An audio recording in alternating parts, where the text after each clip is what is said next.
This is the FTI air batch controller.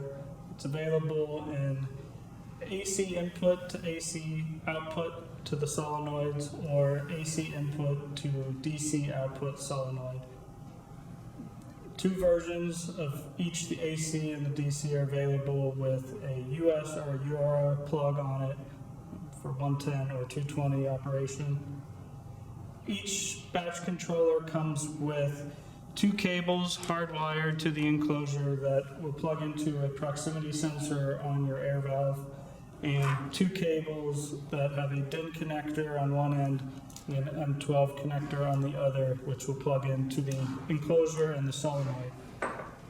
Also available are extension cables for each, the proximity sensor and the solenoid. You will also need a few unique air valve components to run the batch controller.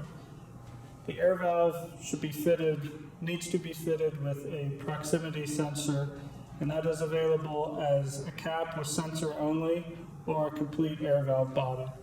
For the plastic version, you also need a new carrier which has a metal pin in the top which works with the proximity sensor. So that also can be ordered as a cap and carrier or a complete air valve. You also will need a solenoid.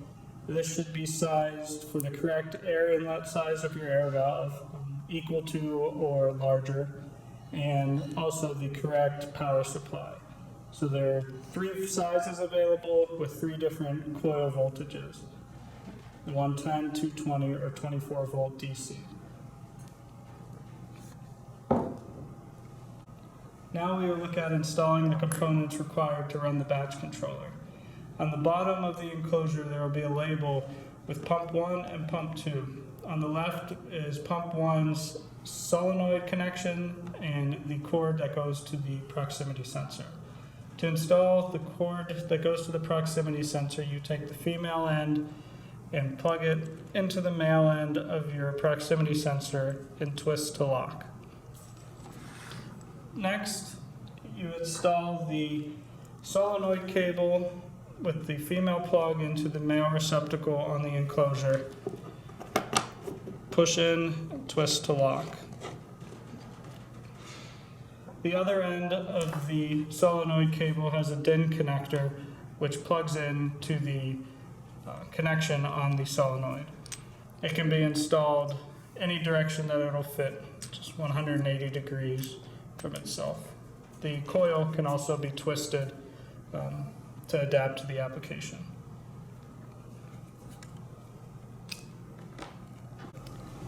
Now we will look at how to program and run the batch controller. This is the home screen that will be displayed as soon as you plug the batch controller into your power supply.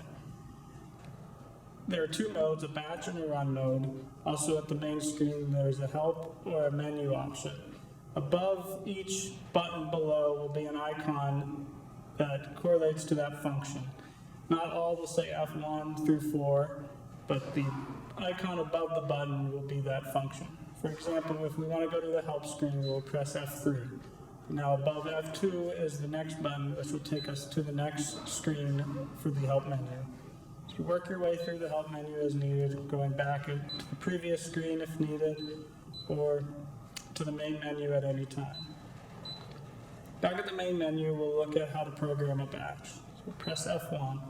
This gives us the batch mode screen, which is where we will turn on and off the pumps to start or stop a batch, and also pump 1, batch 1, 2, and 3, or pump 2, batch 1, 2, and 3 setup, which is to program the batch. Toggle up and down to select the option we want, hit enter. Pump 1, batch 1 setup, it will ask you for the batch count or the repeat delay. The batch count is how many times the controller will turn the pump on and off to run a set number of cycles, which is on the next screen. The delay is how many seconds it will wait between each batch. So we'll set our batch count at 3 and our repeat delay at 5 seconds. We hit next, and now we set how many cycles are in each batch. So we'll leave it at 10, but you could toggle up and down to change that setting. Hit save, and then menu. Now we can go to the batch mode screen. Here you'll see pump 1 on the left and pump 2 on the right. Above F1 is the run and stop button for pump 1, and F3 for pump 2. You can also toggle between all 3 batch options using F2 for pump 1 or F4 for pump 2, and it will update the program above and display the active batch. So back to batch 1, we will hit run, and that will supply power to the solenoid, opening the air supply to your pump. As the pump runs, the cycle count will update live on the screen, and once it gets to 0, it will shut off and now delay 5 seconds.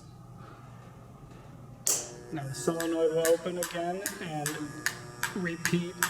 It will do this to the set number we have in the count field.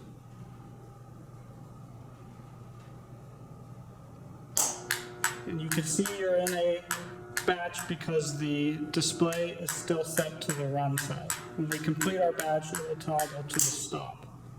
So you know that batch is complete. You could start and stop a batch at any time. You can start both pumps at the same time and run different batches. So that's the batch mode. If we go back to the main menu, we can look at the run mode. We hit run and it gives us pump 1 or pump 2. We'll select pump 1, and here you can see it says pump 1. You could also toggle to pump 2. It'll update that and show you a different color on the screen. So we go back to pump 1, we can hit run, and that'll open the solenoid, and the pump will begin to run, and the cycles will begin to count. We can stop at any time and reset at any time. The cycle field will constantly count even from the batch mode, so at the end of the day you can reference how many total cycles you had on the pump. You can run pump 1, toggle to pump 2, and turn that on as well.